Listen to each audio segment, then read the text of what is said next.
a grabar la sesión y permítanme,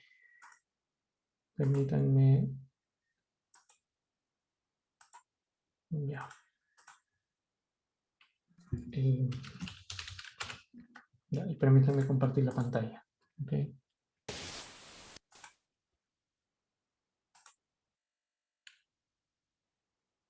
Ya. Cuestionario número 5. ¿De acuerdo? Han habido varias personas que me han escrito consultando acerca de una clave que pareciera estar mala. Ya, una clave que pareciera estar mala.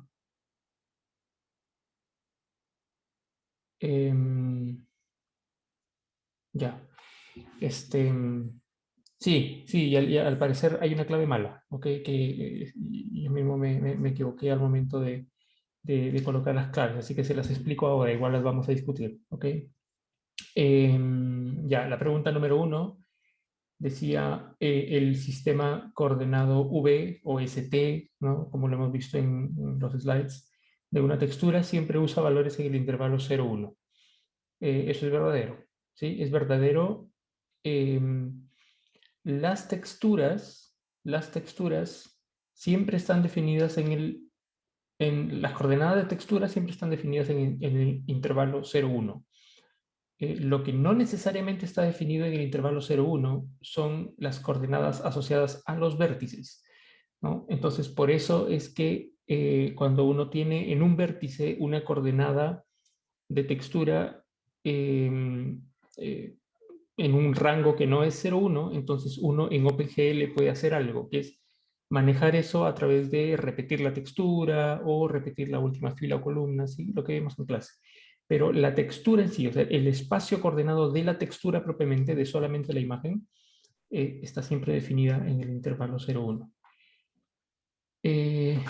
Pregunta 2. Marcar las opciones correctas. Los MIP maps ayudan a mejorar el aspecto de las texturas en diferentes resoluciones. Verdadero. Sí, verdadero. Ya habíamos visto que esa era una de las soluciones que teníamos en OpenGL para poder, en realidad en todos los frameworks de gráficos existe esta tecnología, esta forma de cómo generar las texturas, que son los MIP maps. Y esta segunda clave era la que había causado, creo, un poco de confusión. Las coordenadas de textura no se interpolan en el vertex shader, no se interpolan en el vertex shader, ¿ok? Las coordenadas de textura, cualquier dato que llega al vertex shader, el vertex shader como tal no hace nada con datos que llegan y solo sirven de bypass. ¿Sí? Terminado el vertex shader, o sea, una vez que termina el procesamiento del vertex shader, eh, y, y, y antes de la rasterización, OpenGL automáticamente hace la interpolación. ¿Ya? Hace la interpolación de manera que al llegar las coordenadas interpoladas o la data interpolada al fragment shader, el fragment shader opera a nivel de píxel y ya no a nivel de primitivas. ¿Okay? Y eso es porque en ese intermedio hubo un proceso de interpolación que genera cada cosa que llega al vertex shader, la interpola para pasarse finalmente al fragment shader. ¿Okay? Entonces las coordenadas de texturas no se interpolan en el vertex shader, es verdadero. ¿Okay? Verdadero, porque no se interpolan en el vertex shader. ¿Okay? Un texel es un píxel de una textura, sí, ¿okay? Sí, es la forma como se define, o un término, simplemente cómo se define el píxel en una textura. Y en la aplicación puede utilizar coordenadas de textura mayores a 1 siempre y cuando le indique OpenGL cómo manejar dichas coordenadas, verdadero. ¿Sí? Verdadero. Entonces las cuatro opciones son correctas, ¿de acuerdo? La última pregunta es una pregunta abierta. ¿Qué es el aliasing y cómo se puede solucionar? El aliasing es este efecto en el que los detalles de una textura pueden verse de manera incorrecta, ¿no? Incorrecta. Por ejemplo, cuando uno tiene texturas de alta resolución y uno las está viendo en perspectiva y la parte lejana de esas texturas se ven muy mal, ¿no? Se ven como divididas, ¿no? Y eso pasa porque porque OpenGL internamente en la parte ya del color buffer está trabajando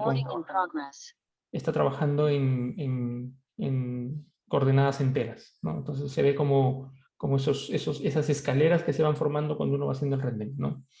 ¿Cómo se soluciona?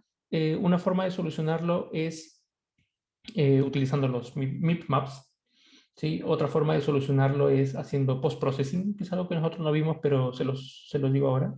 ¿Sí? Uno puede post-procesar una imagen que generó OpenGL, aplicando ciertos filtros, por ejemplo, para mejorar la apariencia, pero eso es costoso en tiempo de procesamiento. Los MIP maps son como la opción más menos costosa, ¿sí? Y eso, bueno, otra forma es aumentar la resolución de la imagen, pero también eso conlleva un costo computacional asociado, ¿ok? Bien, bien.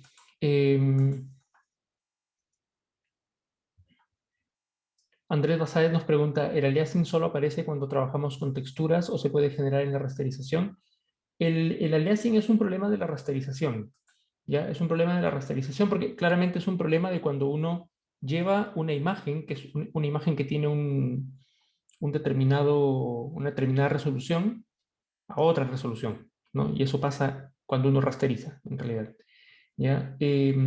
Sin embargo, es muy diferente la forma como uno maneja el aliasing de texturas a cómo lo maneja a nivel de OpenGL. OpenGL automáticamente tiene una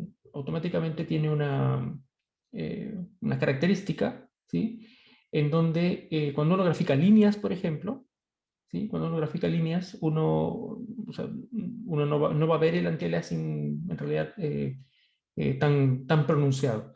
Con las texturas pasa distinto porque las texturas traen contenido de una imagen en donde uno va interpolando contenido de una imagen y es bien difícil interpolar el contenido de la imagen cuando tiene altas frecuencias, por ejemplo. En altas frecuencias me refiero cuando tienes una textura que es como que con mucho detalle, ¿no? Si se fijaron, por ejemplo, en la tarea 3, ¿sí? En la tarea 3 el piso de la escena es una textura de arena que tiene muy alta frecuencia, ¿sí? Y si uno pone como la textura en una determinada inclinación en donde se nota claramente la perspectiva de la textura, uno va a ver el efecto del anti-aliasing, ¿no? Incluso aplicando map, ¿no? Uno ve el efecto del anti-aliasing porque tiene mucha alta frecuencia, ¿ok? Eh,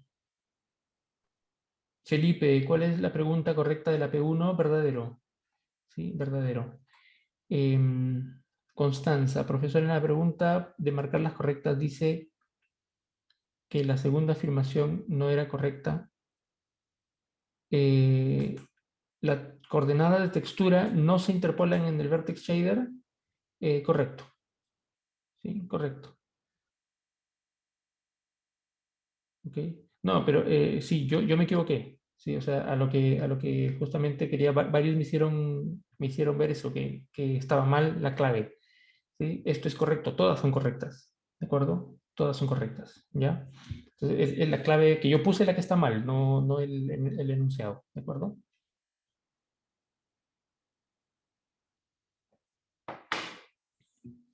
Ok, bien, bueno, gracias. Gracias a aquellos que se dieron cuenta porque, eh, eh, bueno, igual nos íbamos a dar cuenta cuando estábamos viendo esto, ¿ya? Así que eso, es bueno hacer el feedback en clase y tener este espacio porque nos permite dilucidar este tipo de cosas y es bueno para ustedes porque también la idea no es generarles confusión con ninguna pregunta y si yo no les doy feedback, entonces ustedes se van a quedar con la idea de que algo estuvo mal en alguna parte, ¿ya?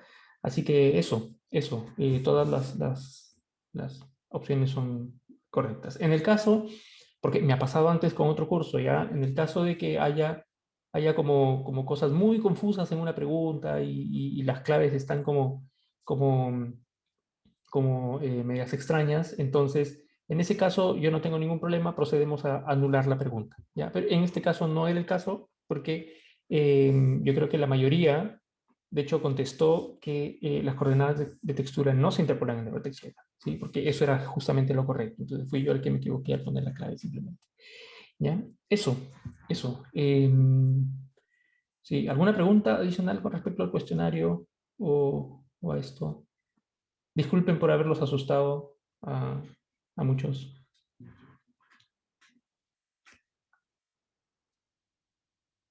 Ya, ok. Entonces, si no hay preguntas, vamos a pasar a nuestra clase. Ya. ¿Dónde nos hemos quedado? Nos hemos quedado aquí, ¿cierto? Sí, nos quedamos en la deducción de Catmull-Rom usando una curva Hermite como base. ¿Ya? Entonces, vamos a ver.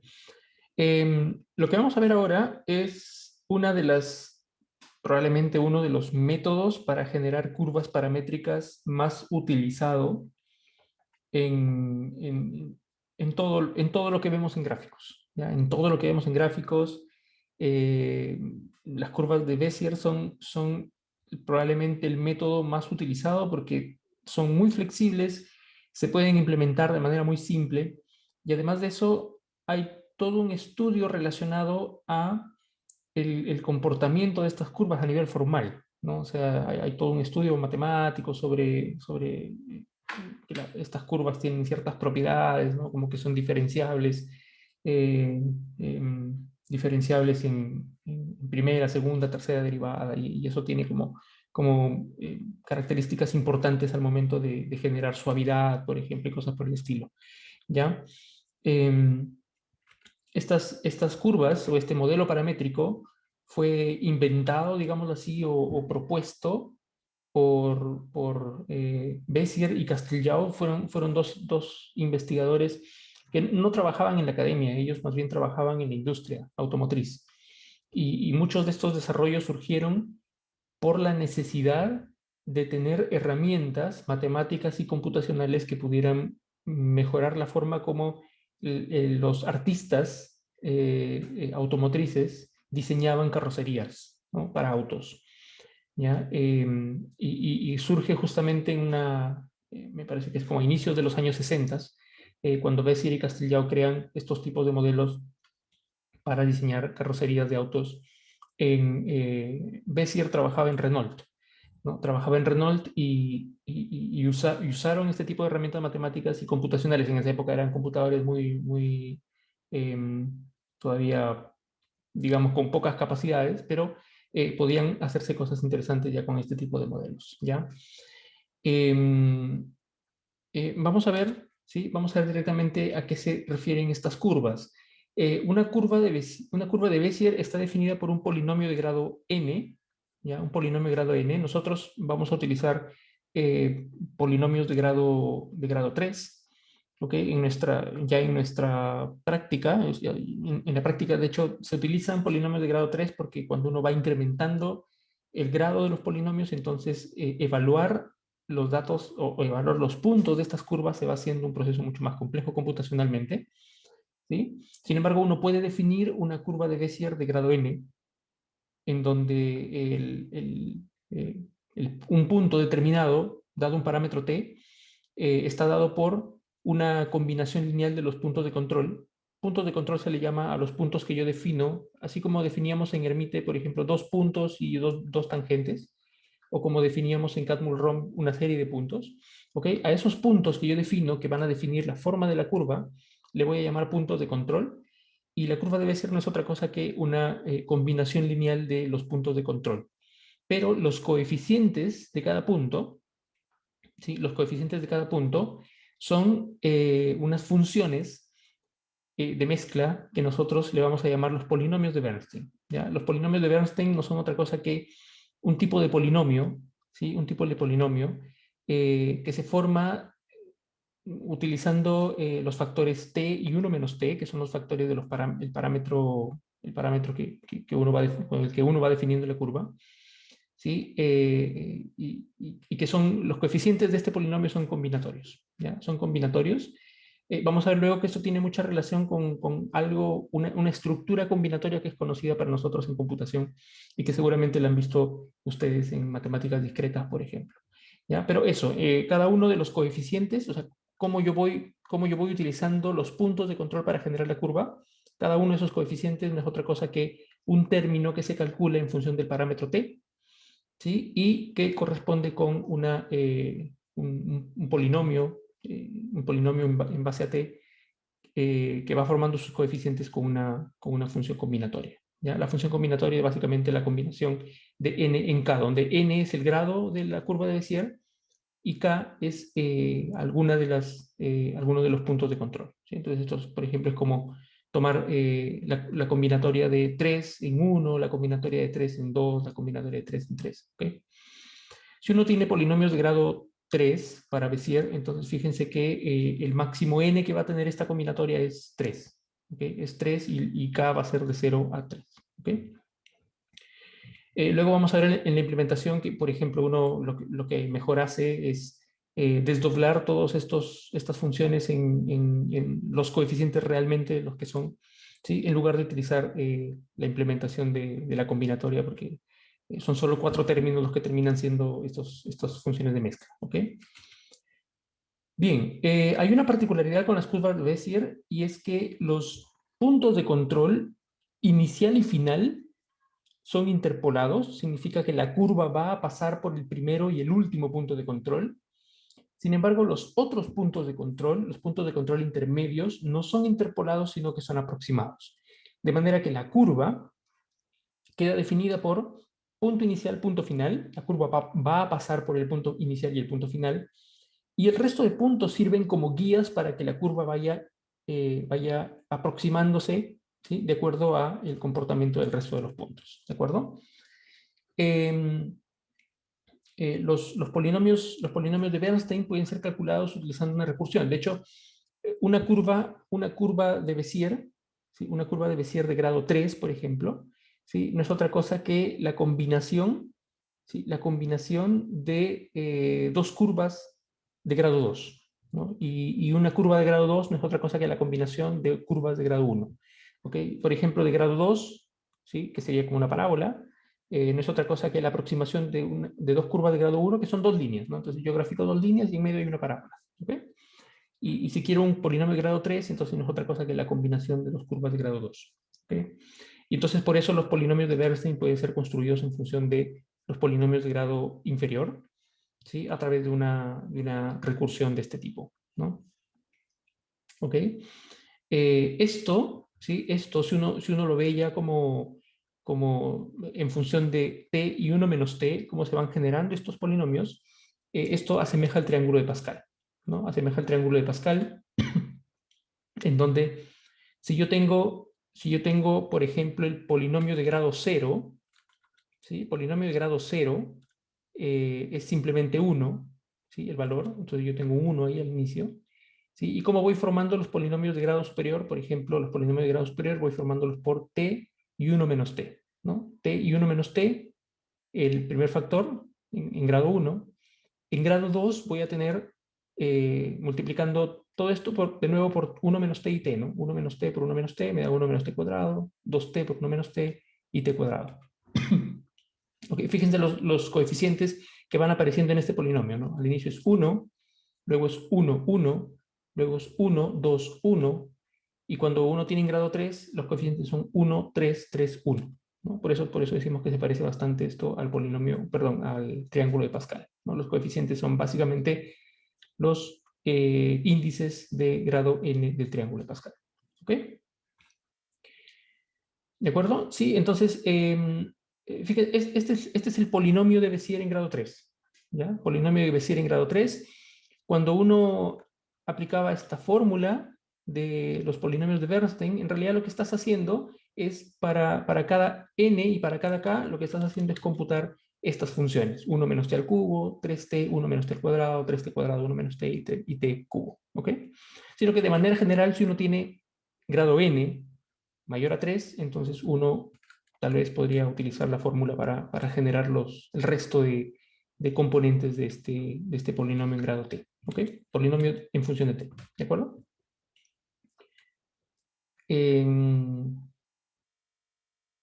¿Ok? ¿Sí? Entonces, ¿sí? Entonces, Si yo quiero una curva cúbica de Bézier, voy a utilizar 4 puntos como restricciones, y estos puntos son los que yo voy a llamar puntos de control. ¿Sí? Estos 4 puntos que son restricciones, ya hemos visto que si yo quiero calcular el punto en el parámetro t de la curva, lo que tengo que hacer entonces es utilizar funciones de Bernstein, grado 3, para cada uno de los puntos de control en el parámetro t, multiplicado por el punto, ¿no? Siempre, fíjense, es una combinación lineal de los puntos de control. Y ya sabemos cuáles son los polinomios o las funciones de Bernstein para los diferentes grados, ¿cierto? 1 menos t al cubo por p0 y así, ¿no? Hay un coeficiente basado en t para p0, un coeficiente para p1, un coeficiente para p2 y un coeficiente para p3, ¿de acuerdo? Estos son los distintos polinomios que nosotros tenemos, ¿no? O sea, básicamente lo que estamos haciendo es hallando una combinación lineal de cada uno de los puntos en función de valores tomados desde estos polinomios de Bézier, ¿okay? Que son conocidos, ¿no? Entonces uno puede, por ejemplo, analizar muchas propiedades sobre esta curva solamente por analizar cuáles son las funciones que generan los coeficientes del polinomio o de la combinación lineal en la curva, ¿de acuerdo? Ok, entonces vamos a ver, porque hemos visto nosotros en el resto de métodos, hemos visto que un punto en una curva puede ser generado por una forma especial que vimos, ¿no? Que eran las restricciones geométricas multiplicadas por una matriz base multiplicadas por parámetros. ¿Ok? Entonces vamos a ver nosotros ahora cómo hacemos eso con las curvas de Bézier. ¿Ya? Tengo 4 puntos que son las restricciones geométricas. Esos 4 puntos los voy a colocar en una matriz que le voy a llamar GB, por la matriz geométrica de Bézier. ¿Sí? Y la matriz de base, tomando lo que tenemos aquí arriba, este polinomio de doblado de puntos y de parámetros con los polinomios en base a t, ¿sí? La matriz base es esta de aquí. ¿Ya? La matriz base es esta de aquí. Fíjense que la matriz base, ¿sí? La matriz base corresponde con coeficientes, ¿cierto? Los coeficientes que nosotros necesitamos, si nosotros activáramos o desdobláramos cada una de estos polinomios, 1 menos t al cubo, 1 menos t, ¿sí? Lo que tenemos es básicamente esta matriz que tiene que ser multiplicada por el vector de parámetros 1, t, t cuadrado y t cubo, para generar los coeficientes de cada uno de los puntos. ¿Ok?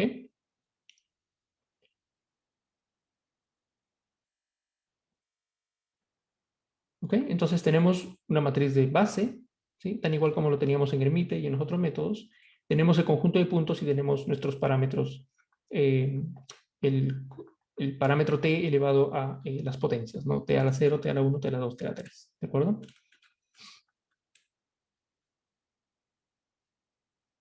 Ok, sí, ok. Eh, Hay algunas cosas importantes con respecto a las curvas de Bézier. ¿Ya? Lo primero es que los coeficientes de Bernstein suman 1. ¿Ya? Suman 1 y por lo tanto los coeficientes de Bernstein al sumar 1 nos permite entender que la curva de Bézier no es otra cosa que una combinación lineal de los puntos de control, ¿ok? Bajo algunos coeficientes particulares, ¿de acuerdo? Otra cosa que nosotros tenemos que se puede sacar de esto, ¿ya? Es que la curva, si yo tomo los puntos de control, ¿ya? Si yo tomo los puntos de control y calculo el polinomio convexo más pequeño que contiene los puntos de control, la curva siempre va adentro. ¿Sí? La curva siempre va adentro del polinomio más pequeño formado por los puntos de control. ¿Ya? Ese polinomio más pequeño formado por un conjunto de puntos se llama la cerradura convexa, ¿ya? Y entonces uno sabe que la curva siempre pasa dentro, ¿sí? La curva siempre está contenida dentro de la cerradura convexa de los puntos de control. ¿Ok? Y eso tiene propiedades interesantes, ¿no? ¿Por qué? Porque si yo defino un conjunto de puntos, entonces al menos yo sé cierta información. Yo sé que la curva va a pasar por algún lugar especial sin salirse, ¿no? Sin salirse de el conjunto de puntos que yo tengo definidos como como valores. Eso da mucho control, ¿no? Da mucho control porque yo sé exactamente cuál es el lugar geométrico, en este caso en la cerradura convexa, de la curva, dado un conjunto de puntos. ¿Ok? Profe, ¿Sí? en el primer punto debe ser B de n, K, ¿o no? Ujú. Sí, Ya. sí, BDN como acá. Aquí, ¿cierto? BDN como acá, sí. Gracias, gracias por notarlo. ¿Ok? ¿Ok? Entonces, estos son algunos ejemplos de curvas de Bézier. Ya, como les decía, estas son curvas de Bézier de grado 3.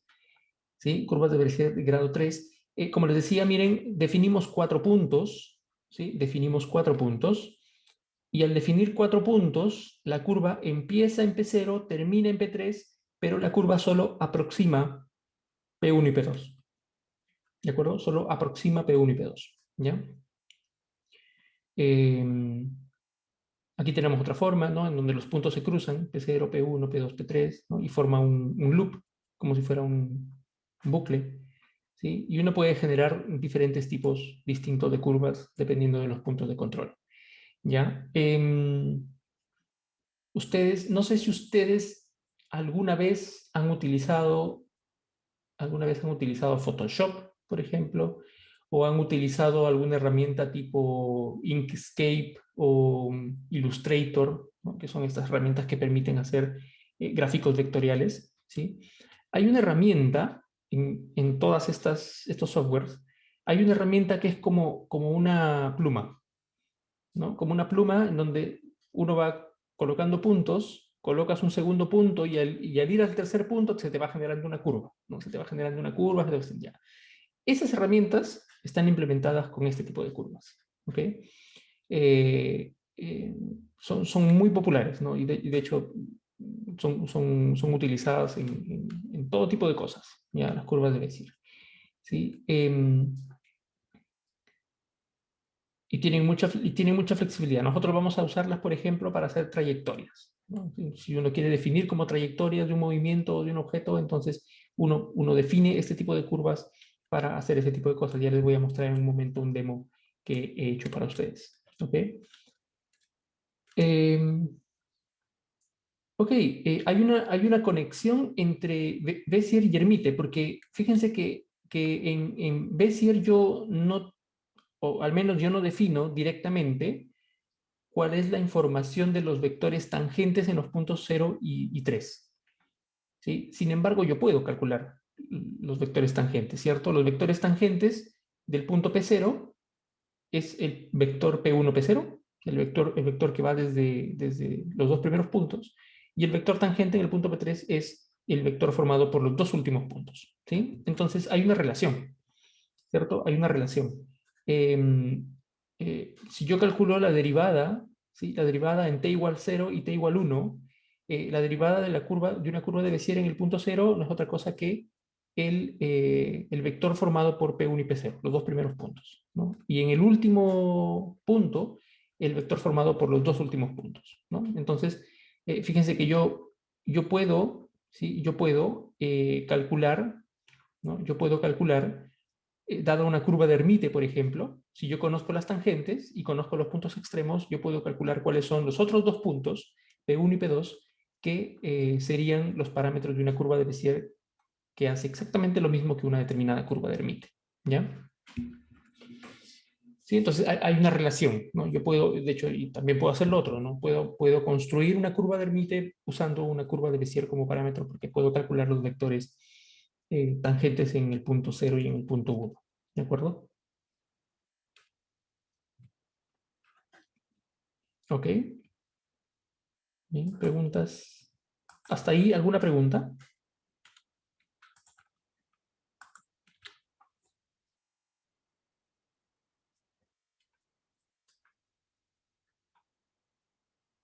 Ninguna. Ok.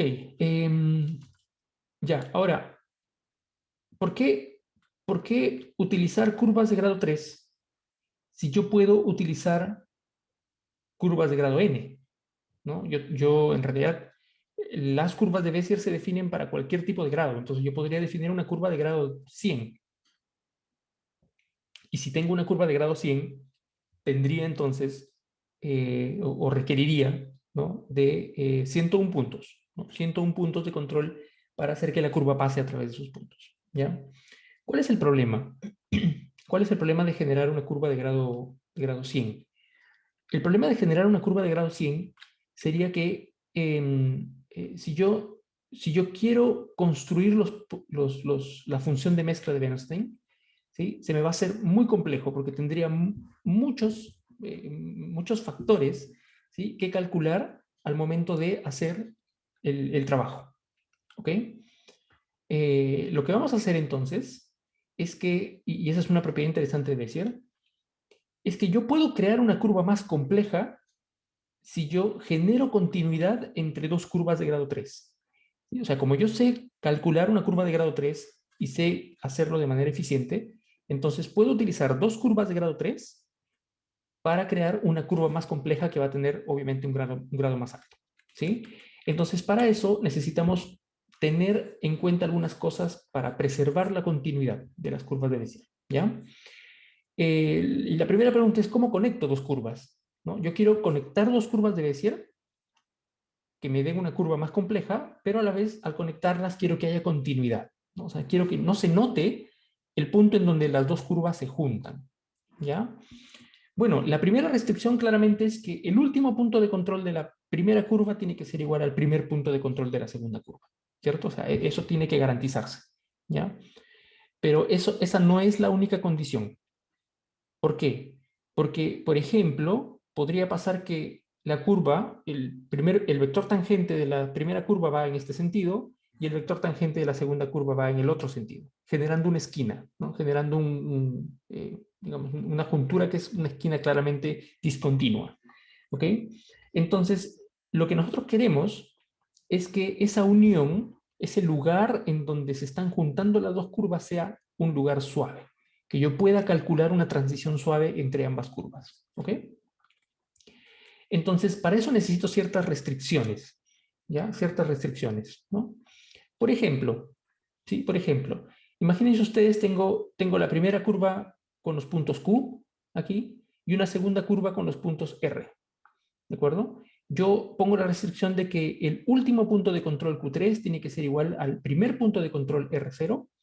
Sin embargo, no basta con tener esa restricción porque miren lo que pasa. ¿Sí? Lo que voy a tener aquí, por ejemplo, es este punto, que es el punto justamente donde termina una curva y empieza la otra, y en donde claramente hay una discontinuidad. ¿Ok? Donde claramente hay una discontinuidad. Entonces, yo requiero más bien de hacer algo que me permita a mí tener una curva suave y una curva continua. ¿Ok? ¿Qué es lo que vamos a hacer? Miren, yo tengo dos trozos o dos curvas, ¿ok? Dos curvas, la curva definida por un conjunto de puntos de control Q y otro conjunto de puntos de control R, ¿sí?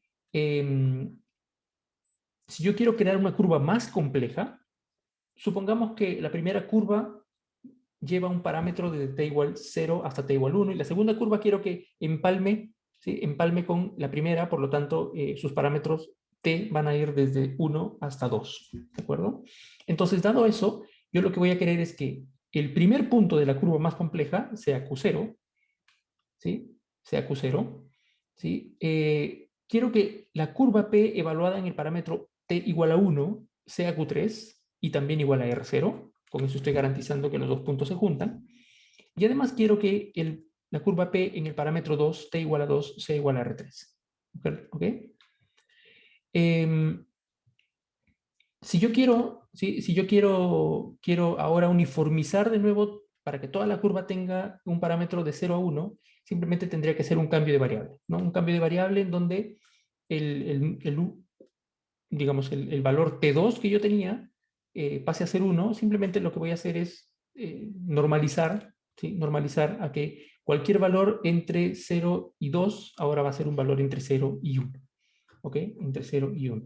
¿De acuerdo? ¿Sí? Bien. Ahora, ¿qué necesitamos para que las dos curvas sean continuas? Yo lo que necesito para que las dos curvas sean continuas es que el segmento de línea formado por los dos últimos puntos de control de la primera curva, ¿sí?, sea colineal al segmento de línea formado por los dos primeros puntos de control de la segunda curva. ¿Sí? ¿De acuerdo? Repito, el segmento de línea formado por los dos últimos puntos de control de la primera curva tiene que ser colineal con el segmento de línea formado por los dos primeros puntos de control de la segunda curva. ¿Sí? Entonces, al formar esta colinealidad entre estos dos segmentos, yo estoy garantizando que el vector tangente en el punto Q3 o R0 es exactamente el mismo, ya sea que vengo de una curva o ya sea que vengo de la otra. ¿De acuerdo? ¿Cómo logro eso? Eso lo logro haciendo esto. ¿Sí? Quiero que el valor, ¿sí?, quiero que el vector formado por una de las curvas, ¿sí?, R1 con R0, ¿sí?, es el vector formado por los dos primeros puntos de la segunda curva, sea igual al mismo vector formado por Q3 y Q2, que son los dos últimos puntos de la primera curva. ¿Ok? Ahora, ojo que basta con que estos dos vectores, digamos, ¿sí?, estén relacionados a través de un factor C. ¿Sí? Yo ya sé que son paralelos, pero no necesariamente tienen que ser de la misma magnitud, ¿no? ¿Y por qué no necesariamente tienen que ser de la misma magnitud? Porque fíjense que yo podría tener que el primer segmento de línea es más corto que el segundo segmento de línea, y eso es perfectamente válido. Lo único que necesito es que sean colineales, nada más. ¿Ok? Y es por eso que aquí hay un factor C, ¿no? Hay un factor C porque estos dos vectores o estos dos segmentos podrían estar relacionados con distintas magnitudes. ¿Ok? ¿De acuerdo? ¿Sí? Ya, eso, ¿sí? Eso. Entonces, cuando uno va a construir, y aquí ya es una cuestión de diseño, ¿no? Cuando yo voy a construir las curvas y yo quiero que las curvas sean continuas, entonces yo tengo que garantizar que exista esta colinealidad para que la curva se genere de manera continua. ¿Ok? Profe, perdón. ¿Sí? T0, T1 y T2 son los intervalos sobre los que se definen Q y R. T0, T1 son los intervalos definidos por la primera curva y T1, T2 son los intervalos definidos de la segunda curva. Claro. Inicialmente, antes de normalizar, porque una vez que tú normalizas, toda Yo la lo curva normalizo compleja. con el cambio variable que vimos de T prima. Exacto, exacto. Entonces ahora todos los valores de la curva compleja van de 0 a 1 de nuevo, ¿no? Perfecto, Ujú. ¿Ok? perfecto. Ahora, ¿qué es lo que se hace? En la práctica lo que se hace es tomar cada curva con su parámetro, ¿no? O sea, la primera curva con parámetro 1, 0, segunda curva con parámetro 1, 0, y vas evaluando y vas pegando. A nivel programación, uno va generando una curva que es básicamente un vector de puntos, generas una segunda curva que es otro vector de puntos y lo concatenas, y con eso tienes los puntos de toda la curva completa, ¿ya? Pero si uno quisiera, por ejemplo, hacer algo más ya con esa curva, un análisis, calcular derivadas y ese tipo de cosas, uno tiene que utilizar esto de normalizar el parámetro t para que sea obviamente un solo parámetro que define a toda la curva compleja que uno va a construir. ¿Ya? Eso, eso. ¿Ok? Bien, ¿preguntas hasta ahí? Porque hasta ahí hemos terminado nuestra parte teórica.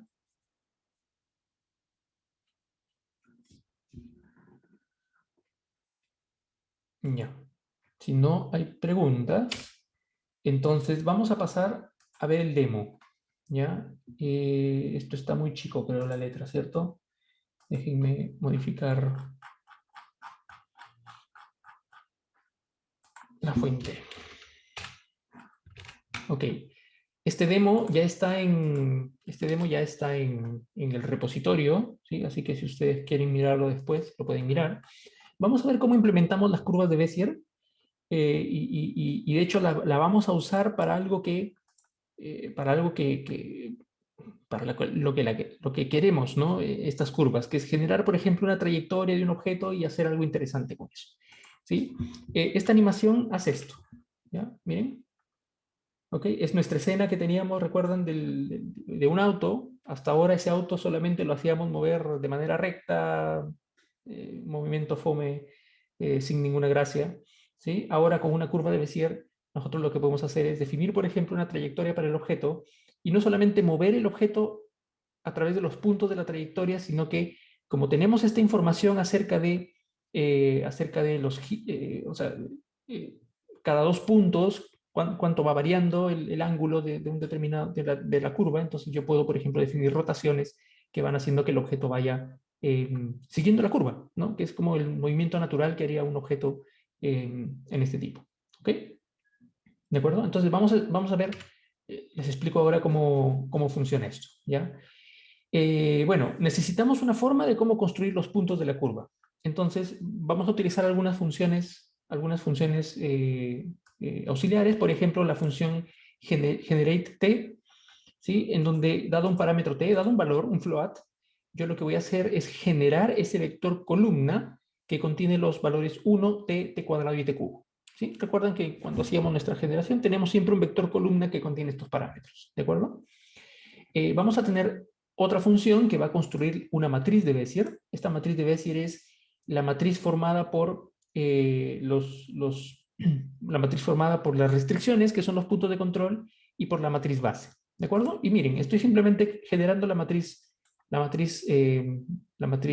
restricciones. ¿Sí? Estoy concatenando por columnas los puntos P0, P1, P2 y P3. Y luego estoy construyendo la matriz base, que es esa matriz que hemos visto que tiene coeficientes. ¿Sí? Y lo que retorno de aquí es simplemente el producto entre la matriz geométrica y la matriz de base. Por lo tanto, ya tengo esa matriz que contiene estos valores. ¿Ok? Y ahora para generar la curva, ¿sí? Para generar la curva voy a tener una función en donde esta función recibe m, que es la matriz base. Fíjense que aquí esta función evalCurve podría servir para cualquier tipo de curva. Yo podría emplearla para curvas de Hermite, podría emplearla para curvas Catmull-Roll. Lo único que necesito es mandarle esa matriz M que define cómo se van a generar los puntos. Y N es la cantidad de pasos en los que se va a dividir el intervalo 0,1 para t. ¿Sí? O sea, la variable t es una variable que va de 0 a 1, pero en el intertanto yo quiero generar puntos intermedios. Entonces, ¿cuántos puntos intermedios voy a generar? Ese es el valor n. ¿Sí? Entonces, fíjense que lo primero que hago es generar un link space, digamos, un conjunto de intervalos o valores intermedios entre 0 y 1, una cantidad n. ¿Sí? Y ahora, ¿sí? Ahora voy a crear una curva. Esa curva va a tener tamaño n por 3 porque van a ser n pasos de variaciones de t con 3 coordenadas cada una, porque son puntos. ¿Sí? Y después simplemente lo que hacemos es esto, ¿no? Voy a recorrer todos esos valores de t, voy a generar el vector t que teníamos inicialmente y lo único que voy a hacer es multiplicar la matriz base, ¿sí? Multiplicar la matriz base m por el vector t. ¿Ok? Eso lo transpongo y tengo mi primer punto para la curva. ¿Sí? Entonces tengo el punto I va a tomar el primer t, el segundo t va a tomar otro valor, genera otro punto y así. Al final lo que tengo es un array de NumPy que contiene todos los puntos de la curva generados. ¿Ok? ¿De acuerdo? Entonces, fíjense, generar una curva de Bézier es muy simple. ¿Sí? Es muy simple. ¿Qué necesito ahora? Aquí en nuestro programa, este es el mismo programa que hemos hecho, que hemos visto en algún momento ya para otras cosas. Esto ya lo sabemos. Esto también es un grafo de escena. ¿Sí? Es el mismo grafo de escena del auto que se los he mostrado infinidad de veces. ¿Ok? Y lo único que vamos a hacer ahora es que voy a utilizar los puntos de la curva de Bézier para generar las transformaciones del objeto completo de la escena, que en este caso es el auto. ¿Sí? Vamos a ver, este de acá es lo mismo acá. ¿Ya? Acá, miren, aquí genero la curva. La curva la genero una sola vez. De hecho, no es una sola curva, son 2 curvas. ¿Sí? Porque se dieron cuenta ustedes que el auto hace un 8. ¿Sí? Uno no podría generar un 8 con una sola curva de Bézier. ¿Ya? Entonces, son 2 curvas de Bézier. ¿Ya? Es una primera curva que va en un o sea, que va como en el primer lado del 8 y la segunda curva va en el otro lado del 8, ¿no? Y se juntan porque estoy poniendo los puntos de manera que haya esa continuidad que necesito para que se vea como que el movimiento es fluido, ¿ya? Ya, miren, estoy generando 3.500 puntos de control por curva. Ya, estoy generando 3.500 puntos perdón, estoy generando 3.500 puntos por curva. ¿Ya? ¿Por qué eso? Porque como estamos haciendo una animación, ¿sí? Entonces el procesador que yo tengo requiere requiere tener 7.000 puntos para poder hacer de que el carro se mueva bien al frame rate que me da mi computador, ¿no? Por ejemplo, en un computador que sea un poquito más lento, probablemente uno tiene que darle un valor de n más pequeño porque se va a ver como que el carro se va moviendo muy rápido, ¿ya? Eso. Ya, miren, estos son los 4 primeros puntos de control, ¿sí? Los que me llevan como en la primera parte del bucle, ¿sí? Y genero la curva de Bézier con esos 4 puntos de control y evalúo la curva con el valor de n. Luego genero los 4 puntos de control a continuación, otros 4, genero la segunda matriz de Bézier y ahora genero el segundo conjunto de puntos. Y como tengo los puntos de la primera curva y los de la segunda curva, lo único que hago es concatenar los puntos y finalmente tengo los puntos de una sola curva de Bézier. ¿Ok? Ahora, ¿cómo hacemos la animación? Para hacer la animación, fíjense que yo tengo un vector de 7.000 puntos. En la animación yo lo que quiero es ir tomando el primer punto y mover el objeto y rotarlo de acuerdo a su orientación. Luego tomo el segundo punto y hago lo mismo. El tercer punto y hago lo mismo. Es como que voy recorriendo este vector de puntos y cuando llego al final, inicio de nuevo, ¿no? Inicio de nuevo en el primer punto y así. Es como un bucle que va haciendo todo el recorrido en este vector. ¿Ok? Para eso tenemos una variable, step 0, empezamos siempre en el primer punto y lo que vamos a hacer, el trabajo que vamos a hacer para esto es muy sencillo, miren. Bueno, primero lo que tenemos que hacer es, si el valor de step se pasó de la cantidad de puntos que yo tengo en total, lo regreso a 0, ¿sí? ¿Ok? Y luego, ¿sí? Y luego lo que hacemos es, miren, bueno, la posición ya la tengo, ¿cierto? La posición la tengo guardada en el vector de puntos, ¿cierto? Entonces no es difícil que nos demos cuenta cómo se va a hacer la transformación de traslación, ¿no? La transformación de traslación que está aquí no es otra cosa que utilizar el punto C en el paso step, ¿sí? Para cada uno de los valores. Y step se va actualizando uno a uno en el bucle, ¿de acuerdo? Para el tema de la rotación, el objeto está sobre el plano XZ, ¿sí? Por lo tanto, el objeto va a rotar con respecto al eje Y.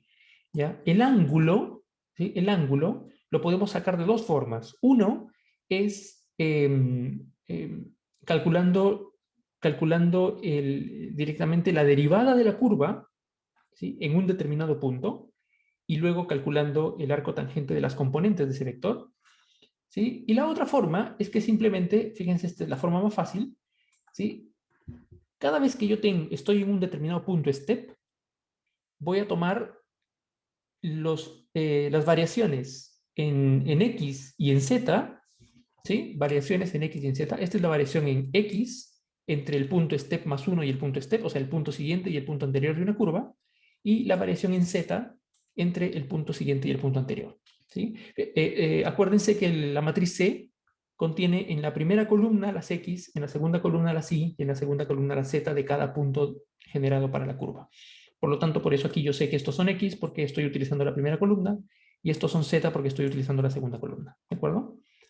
Eso, entonces defino cuánto varían, ¿sí? Cuánto varían estos variación en X, variación en Z, y simplemente calculo el arco tangente. ¿Sí? El arco tangente entre estos dos valores y tengo el ángulo, ya en radianes, ¿no?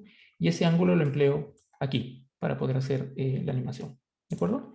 Y nada más, ¿sí? Eso es todo. Entonces, ese es el efecto que uno tendría y uno hace este tipo de animaciones, ¿no? ¿Qué podría hacer uno? Por ejemplo, uno podría incluso hasta eh,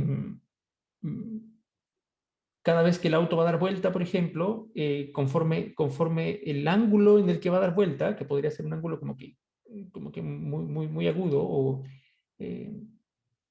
uno lo que podría hacer es que, por ejemplo, uno puede inclinar el auto como para dar la sensación de que la fuerza centrífuga está actuando sobre el auto, ¿no? Uno puede hacer esas cosas también con este tipo de información, ¿ya? Entonces ahí uno ya prácticamente tenemos eh, todo el trabajo que se puede hacer para hacer animaciones y utilizar la misma información de las curvas para hacer cosas más complejas y más interesantes. ¿Ok? Hay un comentario por aquí. Drift, eso. Sí, drift. Bueno, si alguien ha jugado alguna vez estos juegos, Need for Speed o ese tipo de cosas, conocemos esos términos. Sí, uno puede hacer ya diferentes cosas, ¿no? Bueno, teniendo la información de las curvas, uno puede manejar diferentes cosas. Uno podría hacer como una vuelta en bucle, por ejemplo, ¿no? Una vuelta mortal en una autopista y cosas por el estilo. Entonces uno puede hacer ya cosas interesantes. Uno puede modelar en función de una curva también, ¿no? Sí, por ejemplo, en la tarea 3 ustedes han visto que yo les pasé este código en el que yo modelé la autopista, pero el modelamiento de la autopista es plano. La autopista cae sobre el plano XZ. ¿Sí? Pero, por ejemplo, uno podría modelar una curva. ¿Sí? Modelas una curva para hacer este bucle, ¿no? Este loop de una pista, ¿no? O sea, una curva que vaya y venga y vaya por el otro lado, ¿no? Y luego uno tiene la curva y en función de la curva uno va construyendo estos cuadrados que yo voy construyendo. Si ustedes se han fijado, si han sido curiosos cómo se ha construido esa pista, ¿sí? Lo que voy haciendo es creando como cuadrados o rectángulos muy chiquititos que están pegados, ¿no?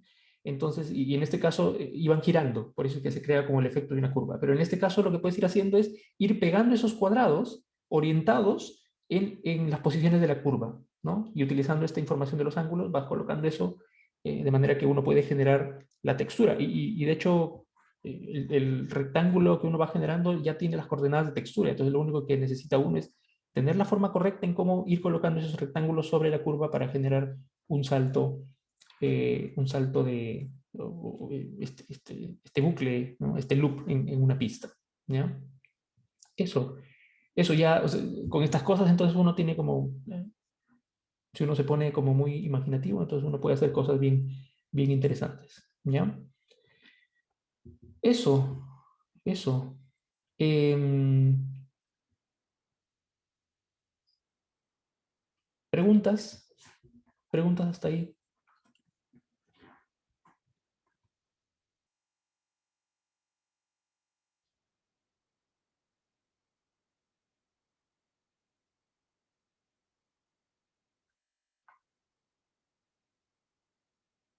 Ya, no hay preguntas. Em, uno podría también, por ejemplo, animar una cámara, ¿no? Ustedes han visto muchas veces como la sensación en algunas películas animadas en donde la cámara parece que se está moviendo y la cámara va haciendo como juegos y cosas. Eso se hace con esto. Básicamente hacer que la cámara se mueva a través de la trayectoria de una curva y cambie de ángulo de acuerdo también a algunas directrices. Así que eso, eso. Em, ya. Miren, hay un par de cositas extras que las vamos a ver ahora. De hecho, yo modifiqué el material ¿ya? Porque añadí un par de slides acerca de cómo se generan superficies, ¿ya? Las superficies son un poquito más complejas en realidad su uso está un poquito más limitado porque uno tiene que saber cómo construir realmente una superficie basado en Bézier. ¿Sí? Construir me refiero a la parte en donde uno va conectando los elementos, ¿ya? Pero brevemente se los explico, ¿sí? Y de hecho vamos a ver luego el demo que también está en el repositorio. ¿Sí? Imagínense, si una curva se forma con un parámetro, t, ¿sí? Si yo quiero generar una superficie, entonces lo que voy a necesitar son dos parámetros, parámetro s, parámetro t. ¿De acuerdo? Y los parámetros van, es como generar un sistema coordenado de parámetros, ¿no? Un sistema coordenado, los parámetros t van por un lado, los parámetros s van por otro lado, y para cada punto, o para cada parámetro, combinación de parámetros st, yo genero un punto en 3 dimensiones, por lo tanto tengo una superficie. ¿Sí? Para hacer esto, si para una curva yo tenía 4 puntos de control, una curva cúbica, para generar una superficie, si yo tengo un parámetro que va por un lado, otro parámetro por otro lado, necesito 4 puntos de control en cada dirección, por lo tanto tengo una malla, una grilla de 4 por 4 puntos de control, 16 puntos de control. ¿De acuerdo? Y es esto, ¿no? Esto, entonces yo defino 16 puntos de control, ¿sí? 16 puntos de control, y intermedio, por cada valor de ST, yo genero un valor de superficie, un valor de Z, ¿sí? Que va generando ya la sensación de tener una superficie en 3 dimensiones. ¿Ok? La extensión de una curva a una superficie simple. Miren, si yo tengo un conjunto de puntos P y J, ahora cada punto no es otra cosa que la combinación lineal en 2 direcciones, para U y para V, para S y para T, ¿sí? De los polinomios de Bernstein en grado 3 para cada una de esos valores. ¿Ok? ¿De acuerdo? ¿Sí? Y eso es todo. Eso es todo lo que hay que saber sobre superficies. Es básicamente una extensión, ¿no? Tengo puntos de control. Esos puntos de control, si yo hago la combinación lineal ahora en esta grilla, obtengo puntos de una superficie. ¿Sí? Entonces vamos a verlo. Hay un programa en nuestro repositorio que se llama Xsurface.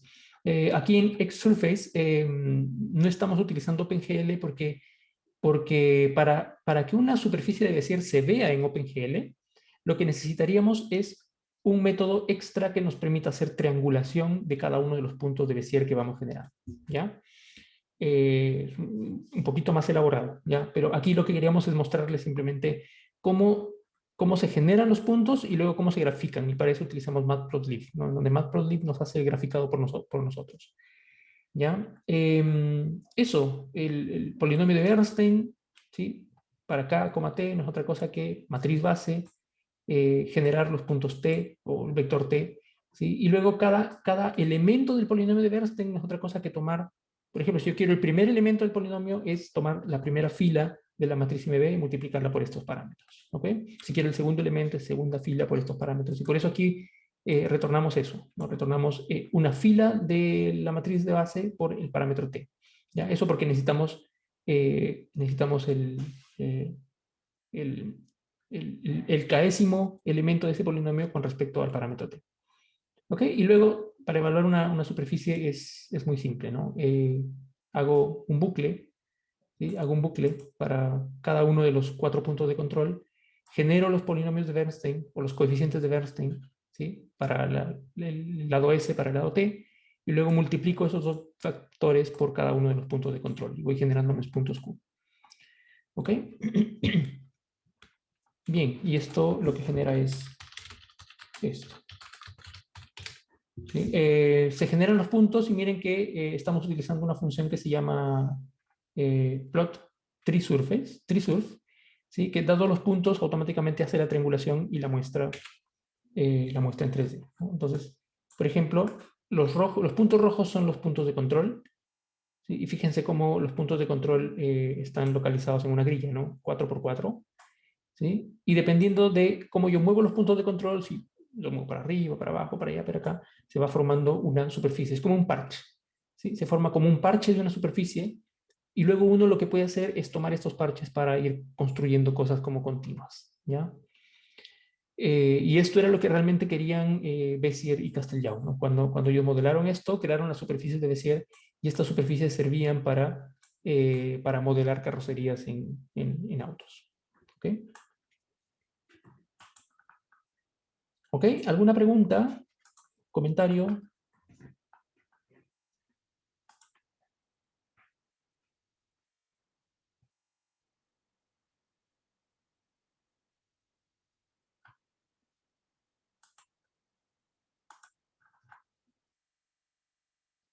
Jaime Navarro, si quiero más suavidad, agrego más puntos. No. A ver, una curva de Bézier, ¿sí? Una curva de Bézier o un parche de Bézier, una superficie de Bézier, siempre, ¿sí? Siempre va a ser construida en función de 4 puntos, estamos hablando de las curvas cúbicas, ¿no? 4 puntos o una grilla de 4 por 4. ¿Ya? Si tú quieres más suavidad en la curva, lo que haces es achicar la diferencia del movimiento que tiene el parámetro t. ¿Sí? Entonces, si el parámetro t es 5, lo que vas a hacer es que la curva va a tener solo 5 segmentos, ¿no? Si el parámetro t es 10, lo que va a tener, la curva tiene 10 segmentos. Si el parámetro t vale 5000, como lo hemos visto en la animación, es tan chiquito la diferencia entre t y t que lo que hace es ver como que uno tuviera muchos puntos y la curva es muy suave. ¿Ok? Entonces, si quieres más suavidad, lo que haces es disminuir el intervalo sobre el cual va variando el parámetro t. ¿De acuerdo?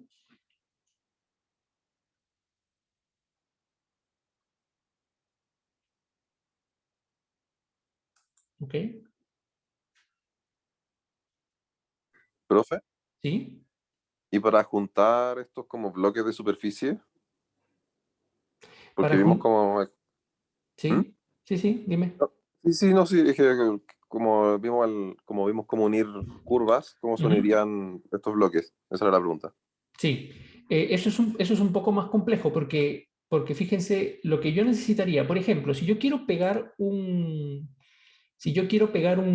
parche en este lado, ¿sí? En este lado, miren, en este lado de aquí, ¿sí? Si yo quiero pegar un parche en ese lado de ahí, lo que necesito garantizar es que los otros dos, o sea, acá hay dos puntos de control, miren, ¿sí? Entre este punto de control y este punto de control, ¿sí?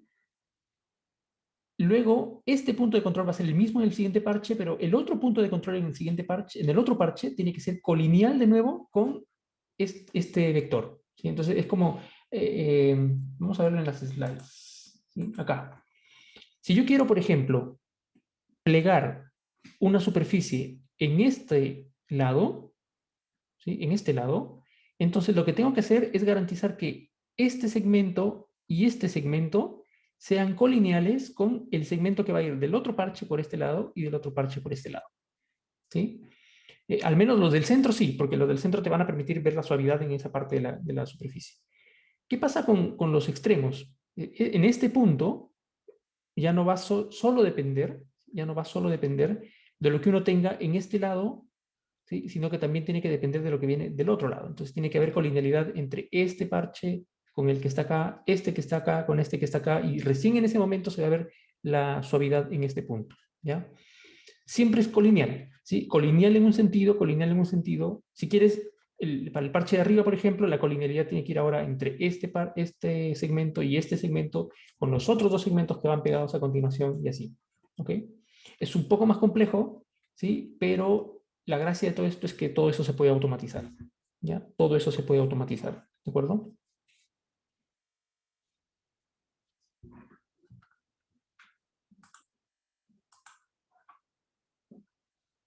¿Ok? Bien, ¿alguna otra pregunta, comentario?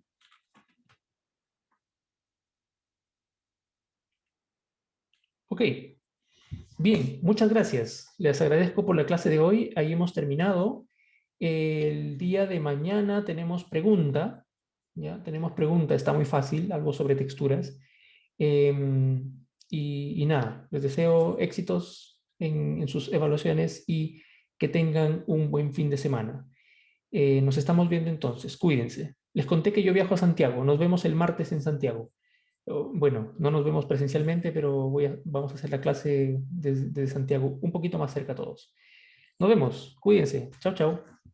Muchas gracias, profe, que esté bien. Cuídense, nos vemos, que tengan buen fin de semana. Chao.